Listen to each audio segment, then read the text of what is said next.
Hello, everyone, and welcome back to the Great Ace Attorney Chronicles. In the last episode, I had no self-control of where to stop this. I thought I could get the entire investigation into one part, and I did, but it was over an hour long. So, my apologies for that, but holy shit, this case is getting crazy. It's toying with my emotions like Ace Attorney hasn't done in quite a long time.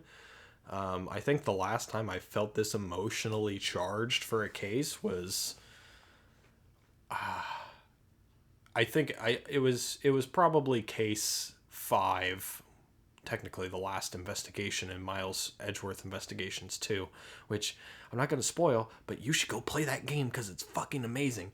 And the only other case that I can compare it to, other than that has made me feel this much emotion, is case 3, or not 3, 5 of Trials and Tribulations. Yeah, that one. That one's definitely a lot of people's favorite case in the entire series. So, and I've heard the second game in this duology here is actually better. Not sure if that's true or not. Not sure if that's the wide agreed populace reaction, because I've been keeping away from spoilers. But yeah, this one's making me feel a lot of goddamn emotions, and it'll be interesting. It'll be interesting to see just how more emotionally charged it gets, because we're not even actually in the trial yet. This is still the investigation. We're just getting to the halfway point, and I'm already making these comparisons to two of the best cases in the entirety of Ace Attorney. So, holy shit. Let's keep going. This is at the hospital. So, Sholmes? Potentially? Please help? Please help us. Yes, I quite understand. That is a great weight off my mind.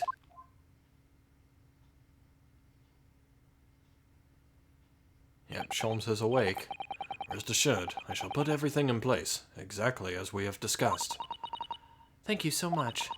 It has been an honor and a pleasure to be acquainted with you, Mr. Sholmes. Well, on the contrary, the pleasure has been mine. I bid you farewell, and Godspeed. Susato, right? Yep, my dear madam. She's even doing this for us. I expected her to do this, to be quite honest. Hey, look, if I had just, finished off that scene, we could have gotten to the to be continued at the end of the last episode. But I always end the episode too early. It feels like a running gag for me to just... Yeah. Alright.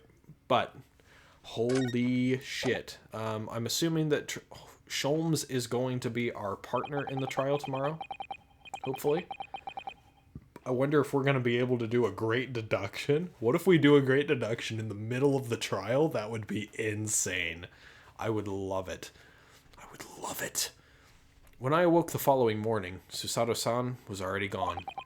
Outside the window, the rain came down in sheets. Oh boy, a rainy trial too. My goodness. And so began an even longer day than the last. One that I would remember for the rest of my days. Oh! Who the hell's the one writing this game? Was this Shu Takumi's work? Because holy fuck, dude. Hello, Gina. Good morning, Gina. I'm determined to prove your innocence today. I'm sure we can do it. So where's your friend then? Sorry? You know, her in the fancy dress. Susato, or however you say it. I don't know. Ah, Miss Susato had to leave early this morning. She was already gone by the time I woke up. You alright with that, are you? Forget about me if you like. Go and see her off. It's fine. It's not as though Miss Susato and I won't meet again. One day. Even so? But you, Gina. You only get one chance. This trial today was all we have. Good morning, you two. Hey! Oh, fuck. What was the name of the cat? I even named an episode about that cat. God damn it. I don't think it's Meowgly or something. Okay, maybe they'll say. Maybe they'll say what his name is. How are you feeling, Ginny? Did you manage to sleep? Wagahai, that's right. Wagahai. I wonder how they came up with the name Wagahai. Iris, what are you doing here? What do you mean? When a friend is in need, we show our support. Isn't that right, Waggy? Well, there goes Waggy. Ah, Waggy! Great way to show your support, kitty. Yeah, cats are always like that. Let him have a nose around. What all can it do? It's a cat. Have you met cats? They can destroy your entire existence. Oh, that reminds me. I bought a paper on the way here. Evidence. Now, would you all like the good news or the bad news? What do you say, Bruno? Ginny? Oh, well, I think I'd rather get the bad news out of the way first. Nah, always take the good news first. You might not live to hear the bad. Yes, that question always gives away people's personalities. Let's not go there. Yeah, that makes sense, to be honest. It definitely does tell something about a person's viewpoints. Might as well get the bad out of the way first so that I can end off on the good. No, might as well get the good out of the way first because you might hate the bad and it might ruin your day. Yeah, optimist versus pessimist there. Alright then, I'll give you the bad news first. A record amount of rain has fallen this morning and carriages all over the capital are struggling to move. Huh? The bad news was a weather report? So I hope that Susie made her train to Dover and that the train isn't delayed on its way to the port. Gosh, yes. Alright then, so what's the good news? Well, the rain forecast is to subside this afternoon. So even if the train is delayed, it should be able to make up the time later. Well, that is good news, isn't it? I couldn't give a monkey's, really. Only all good news canceled out the bad. And look, this trial has made the headlines too. Pawnbroker perishes in pick purse plunder. See? I think the headline writer needs to get the thesaurus off of their desk. How do you like that? Well, let them say what they want. See if I care. I can't because you're covering your face. Don't worry, Bruno will soon show everyone that this headline is nonsense. I will. And then, in tomorrow's papers, the headlines will be... Discharged diver is dauntless do-gooder. Isn't that right, Bruno? Oh, yes. Let's hope so. Of course they will. I have absolute faith in you. How was that? I was trying to sound like Susie. Did it work? Did it? It's like she was still here.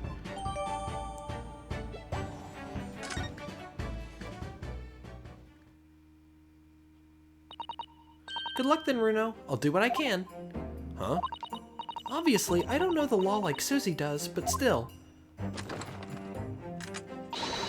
I'll be by your side the whole time, giving you moral support and encouragement. I'm not sure that big thing is as comforting as you think it is, to be honest, but thank you, Iris. It's very kind of you. Oh yeah, Iris. Yes, Jenny? Well, I was wondering is all about Sholmes. Did they fix him up all right? Yes, the operation was a great success, but Hurley still hasn't come around yet. That's not true. They just lied to you. Eh? I've asked a friend of mine at Scotland Yard to send a telegram as soon as he wakes up. I'm sure Gregson will let us know the moment there's news. Oh, right. No Susato-san and no Mr. Sholmes. It's all down to me today, to prove that Gina is innocent of this crime. Miss Gina Lestrade, counsel for the defense. The trial is about to begin. Please make your way into the courtroom. It's time then. Yes, let's go, Gina. Iris? Lead the way, Bruno.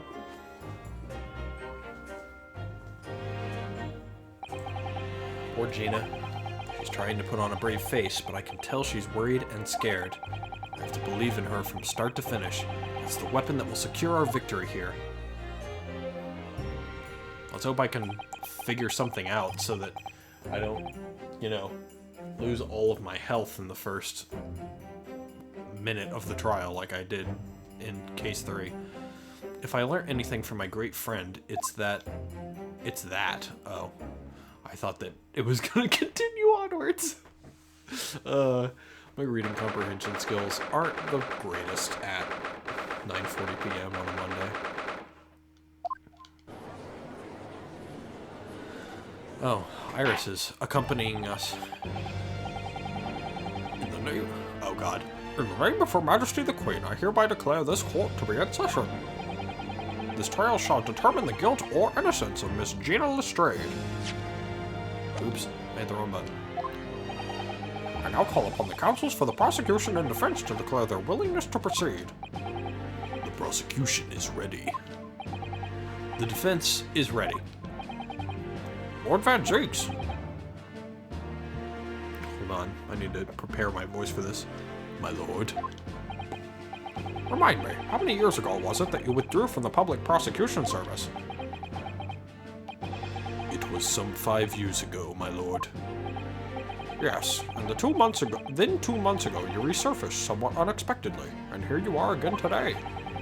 Are there some circumstances of which the court should be aware that have led to this erratic behavior? In what one might describe as your former life 5 years past, you dealt exclusively in matters concerned with the highest echelons of society and government. Really? Yet today you choose to try a simple case of burglary and murder. I confess I find it more than a little befuddling, counsel. That's because this has to do with Mr. McGilded. There are 2 types of person I cannot abide. Firstly, those wealthy scoundrels who hide behind a mask of philanthropy to cheat the public at large. He means Mr. McGilded, who you've defended against the Reaper 2 months ago. Yes, I just about managed to work that out, thank you.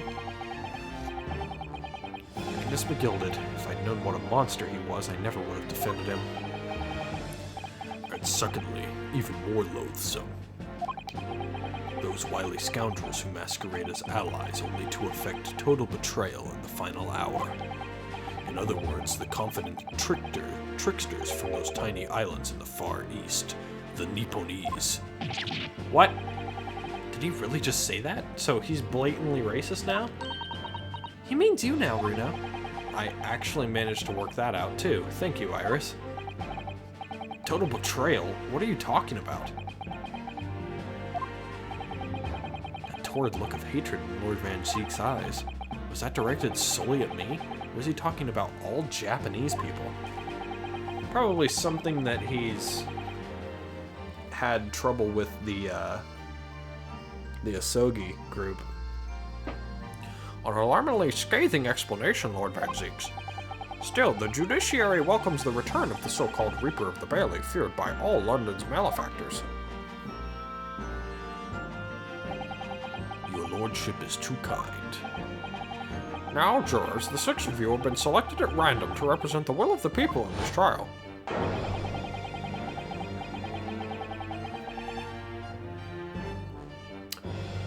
We've already met at least 5 of these people.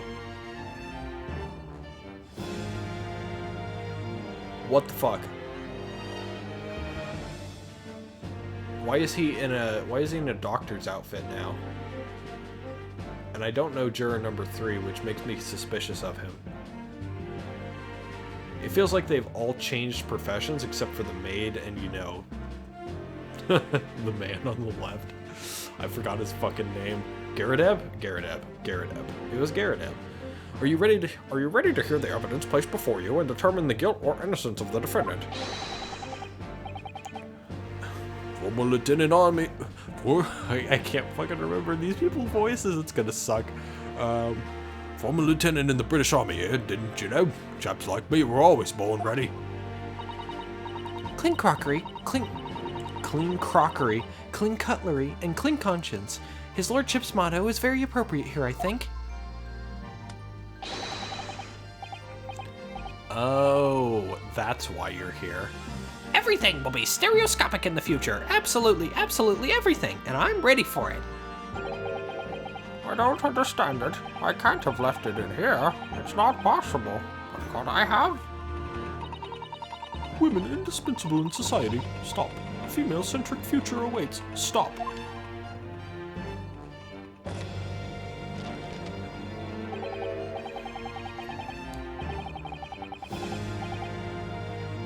Oh, this is the foreigner, right? From the ship in the second case. I forget his... Oh, wait. No, he's not the... I'm stupid. I thought he looked familiar. I was like, that's the disguise that the... I forgot her fucking name, too. The girl from the second case, who was the culprit. And then I realized, oh, wait, no. This is the guy that wants to bomb the Crystal Tower that is the Russian revolutionary. Oh, no. Motherfucker. I will give him a slightly Russian accent. Good day. I am visiting London for sightseeing. I would like to take bus to Crystal Tower, please.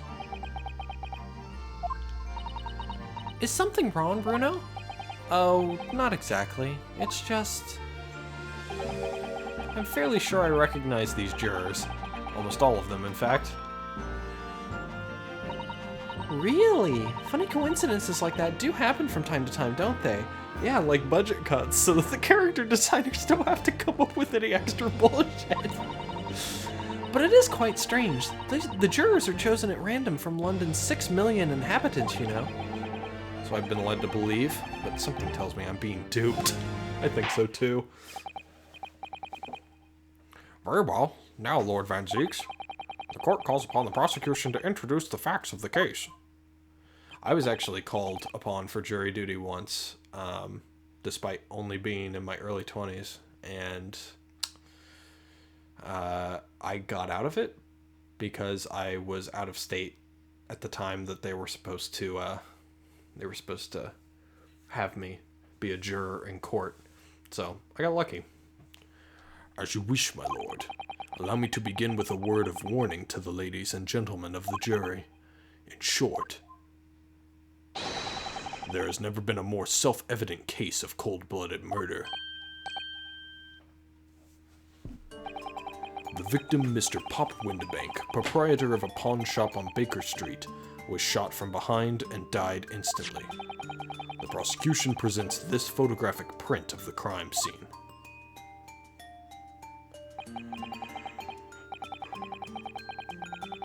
As the court will observe, there is a single bullet wound just below the gentleman's left shoulder.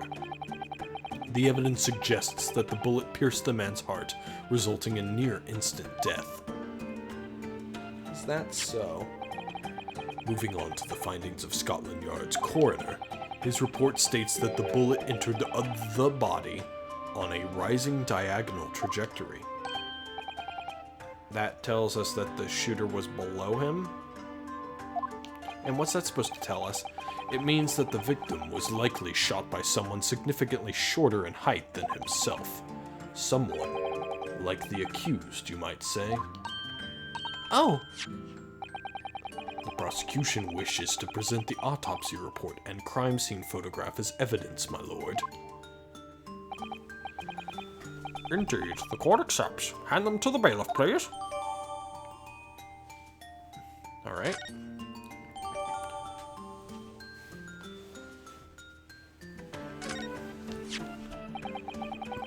I now ask the court to turn its attention to this plan of the establishment where the incident occurred. So we have a floor plan too. The proprietor was found in the storeroom where he kept articles pawned to him. A windowless room with a single point of entry, a door to the maid shop that was found locked. In this sealed chamber, there were only two persons present. The victim, Mr. Windibank, and the accused. It may further interest the court to know that when the accused was discovered at the scene, she had in her hand the gun used to fire the fatal bullet. Well, that's that then, isn't it? Nothing more to say. Isn't that grubby little girl a pickpocket anyway? She's one of those filthy drabs that lives in the slums in the East End. Oh, well, it was only a matter of time before she got blood on her hands then. What are the jurors waiting for? This girl's guilty as hell. We can't jump to conclusions here. We mustn't assume her guilt because of what she has to do to survive. That's not a good opening statement.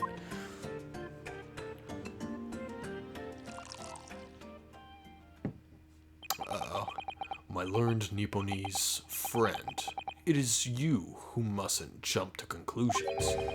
The prosecution has barely begun presenting its case. Uh-oh. Conveniently, this appalling act of murder did not go unobserved. There were witnesses. Good gracious! After their testimony, this girl's true nature will be exposed. Pitiful pick-purse or cold-hearted killer. Here's to establishing the truth. The court will take the floor plan and firearm into evidence. Hand them to the bailiff, please, Lord Van Zeeks. At once, my lord. Alright, then.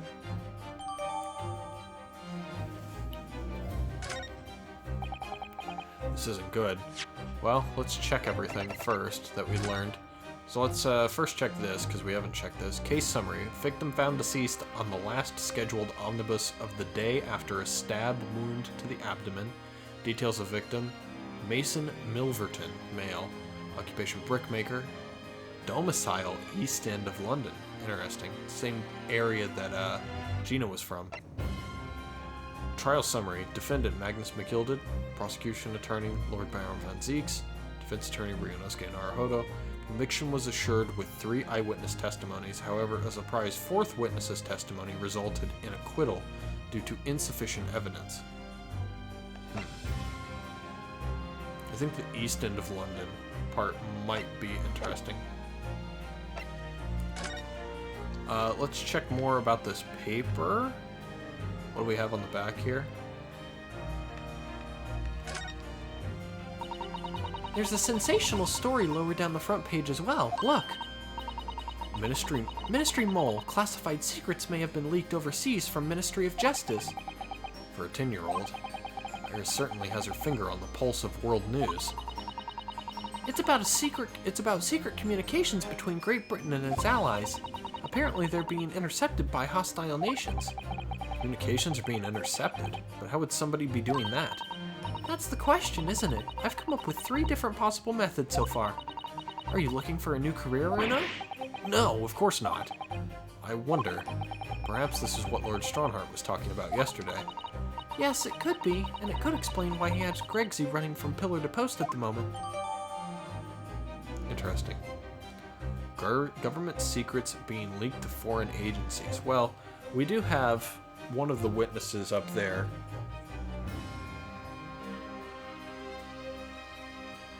With a telegraph. So, that's somewhat interesting. Let's check this real quick. Autopsy report. Dr. Stevens is the coroner. Maybe we'll remember that. Pop Windabank. 1 to 1:30 a.m. It's a narrow time frame. Reporting party Ryunosuke Naruhodo.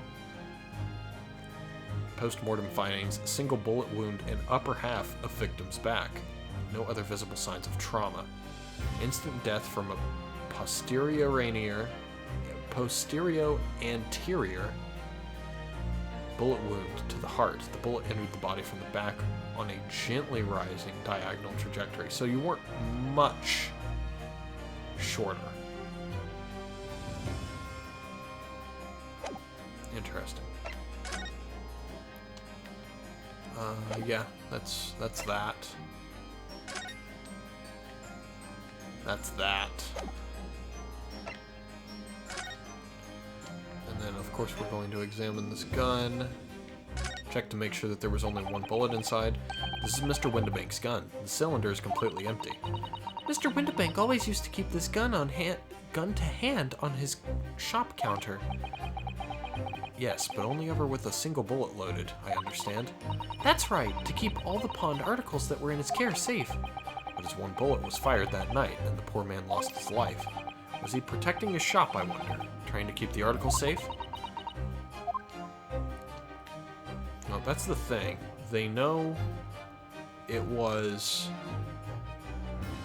the bullet from this gun that killed him, which means that someone had to have gotten this gun away from him in the process.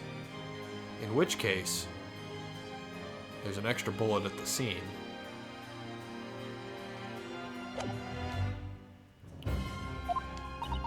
I feel like the mood in here has turned very gloomy all of a sudden, Runo. I think that's because it has. Already. Well, final showdown, I guess. Let us begin. Bring forth the witnesses to the foul murder of Mr. Pop Windibank on 16th of April of this year.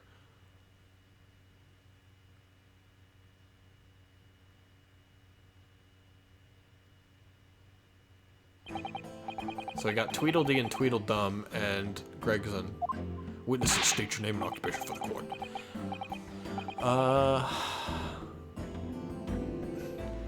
Name's Nash Skulkin. Occupation is, baddie. Professional baddie. Name's Ringo Skulkin. Occupation's, same as him. Tobias Gregson, Scotland Yard Inspector. That's right, we're what they call the Three Skulkin Brothers. 3.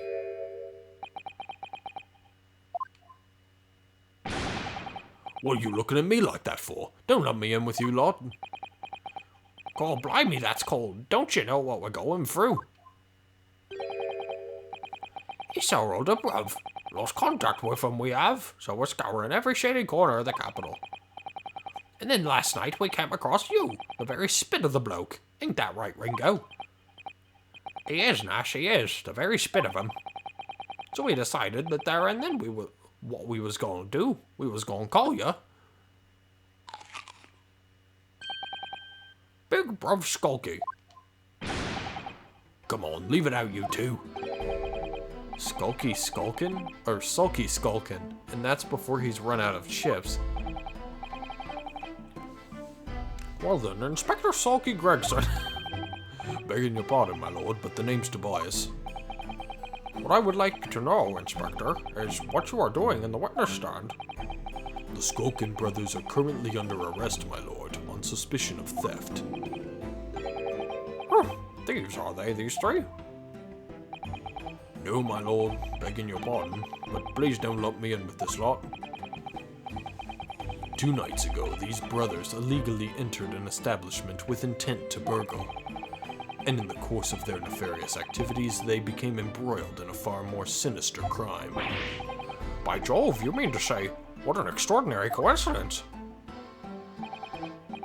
Indeed, my lord. While attempting to burglarize the pawnbrokery, they witnessed its proprietor's murder.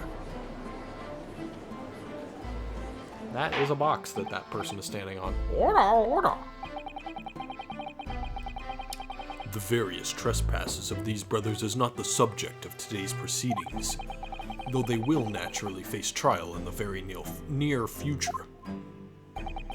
With your lordship's permission, I'd like to remain in the stand to keep these gents on straight and narrow. Oh, of course, Inspector. Skeptical as I am about the caliber of these witnesses, I will permit them to take the stand. Mr. and Mr. Skulkin, you will now testify before the court. Describe the events of the night in question and what exactly you saw. Happy to. Because the Skulkin's never sulkin'. Skulkin. Oh my god. Get out of it.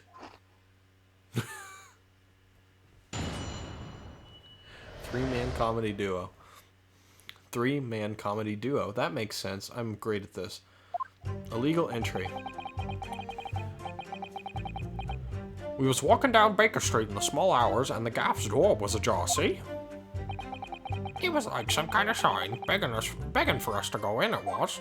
But once we got inside, cold blimey lummy, we heard a gunshot from the back room. We went to see what it was but the door was locked from the inside. We never done nothing, Governor. We never took nothing. We just left after that, nice and quiet. Well, this is just going to be a bunch of pressing. A terrible coincidence it would seem. And the precise moment these miscreants entered the property, an even more sinister crime was afoot. The witness's testimony is consistent with the crime scene in every detail. So what about the part that you said that they had intent to burglarize? The door providing access to the storeroom from the main shop was indeed locked from the inside, and within, only the victim and the accused were found. There was also the fact that we could see, though, we opened that top part of the door, I thought, and we saw Gina and the dead body. I thought it was like a two-pronged door and you could open the top, but maybe I'm just misremembering and we just broke down the door and we saw that. That's probably what happened. I must say, it does appear to be an overwhelmingly simple case.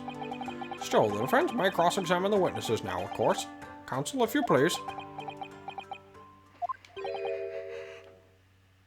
Counsel? Yes. What's the matter, Runo? Sorry, I was just stunned into silence for a minute by the blatant lies being told by that pair in the stand. I know that it's all nonsense because I saw it with my own eyes. I'll just have to expose their testimony for the pack of lies that is. Maybe we will. Maybe we won't. Maybe we'll fail. Probably not, but we'll see. So... Hold it! Press this. The front door of Windibanks was ajar, you say. What time of night was this? Must have been about 1, right, Ringo? Yeah, I'd say so. Right, Sulky? How would I know? Place would have been shut at 1 in the morning, just like every other shop in town. Well, it was pitch black inside, it's true. Ain't that right, Ringo?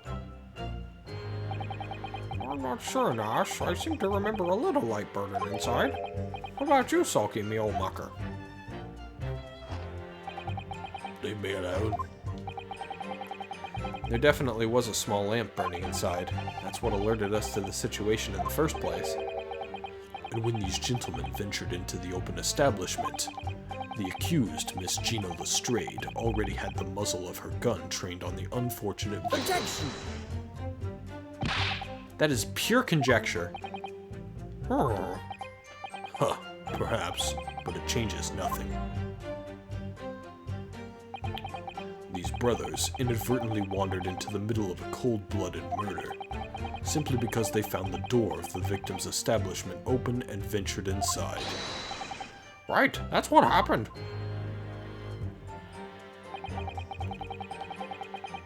Hold it! What are you trying to suggest? That you had to go in? Well, God moves in mysterious ways, they say, don't they, Ringo? They do, Nash, they do. Must have been some sort of providence, I reckon. God's will often presents itself as the whim of thieves, does it? It weren't no whim, I'm dead sure of that. It weren't, Nash, it weren't. Like we said at the time. You don't just find doors open in the middle of the night like that. Nah, there's no two ways about it. It was a sign that our long-lost brother was inside. They're not very good liars, are they? Well, you can't deny it. It led us to a bloke what looks just like our bruv. I said, cut it out. Those chips are getting a chomping today.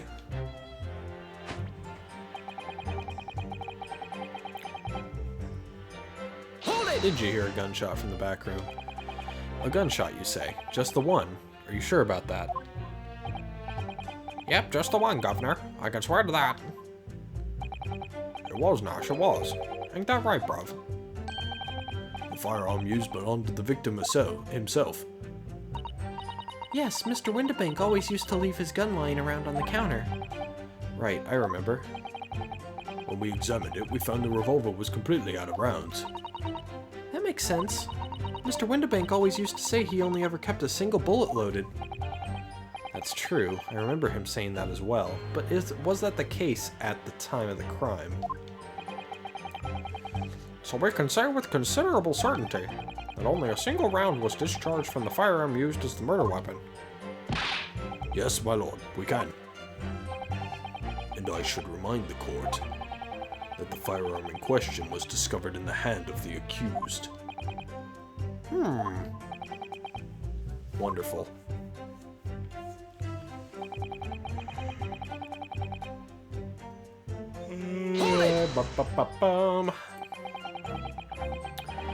Do you mean the door between the main shop and the storeroom? If my learned friend is having difficulty grasping the situation, perhaps a drawing would help.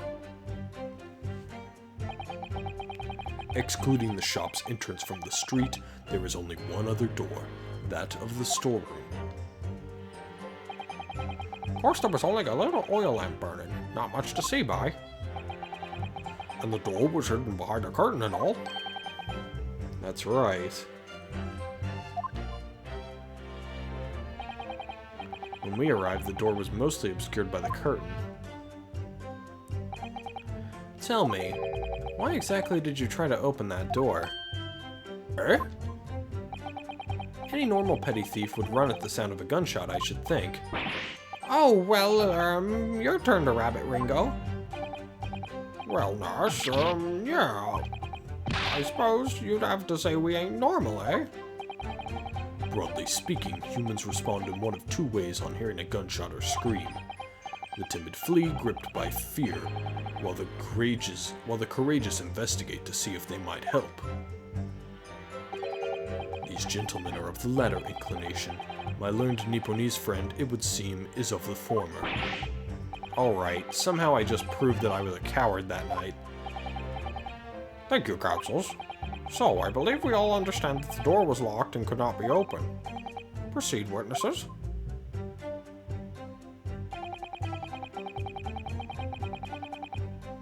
Hold it! You didn't do or take anything. Is that your story? Well, it was badly missoon, wasn't it? It was, Nash, it was. Didn't even have the time to pull me dukes out till me Lucy lockets. So with no time to take your hands out of your pockets, you just left. Nice and quietly, you say. That's right, Governor. Nothing we ain't more than violence. Peace-loving nibblers we are, not bludgers. We are, Nash, we are. Never even pulled me dukes out, me Lucy lockets. So you'd clearly like us to believe. Come again? As you fled from the pawnbrokers that night, did you not run into anyone else?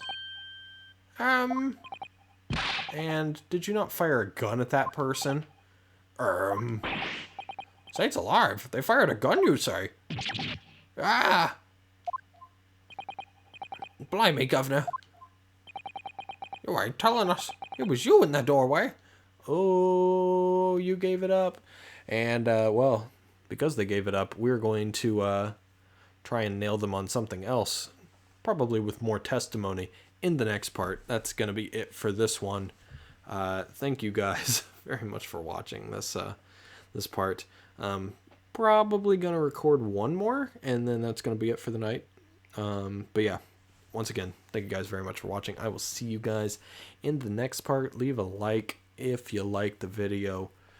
Subscribe if you want to see more.